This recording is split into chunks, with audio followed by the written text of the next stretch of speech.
જવાન જય કિસાન। અમારા બાવળિયા ફાર્મ હાઉસમાં અમે ચોમાસામાં ઓબાની ખેતી કરી હતી। તમે જોઈ શકો છો ઓબાનો વિકાસ પણ બહુ સારો છે। ઓબાના અંદર બાગાયતી ખેતીમાં અમે જોમફળીની ખેતી પણ કરી છે। જોમફળી પણ તમે જોઈ શકો છો। અને અમારી આવક બમણી કરવા માટે અમે આના અંદર બટાકાનું વાવેતર કર્યું છે। બટાકા પણ તમે જોઈ શકો છો। અમે તમને કાઢીને પણ બતાવીશું। બહુ સરસ છે બટાકા, તમે જોઈ શકો છો।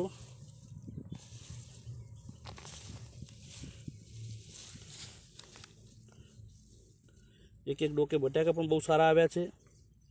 હજી અમારા બટાકાને આજે 75 દિવસ થયા છે। તમે જોઈ શકો છો હજી કાચું છે। હજી બટાકું અમારે 20 દિવસ ઊભું રહેશે। અને તમને અમારા વિડીયો ગમ્યો હોય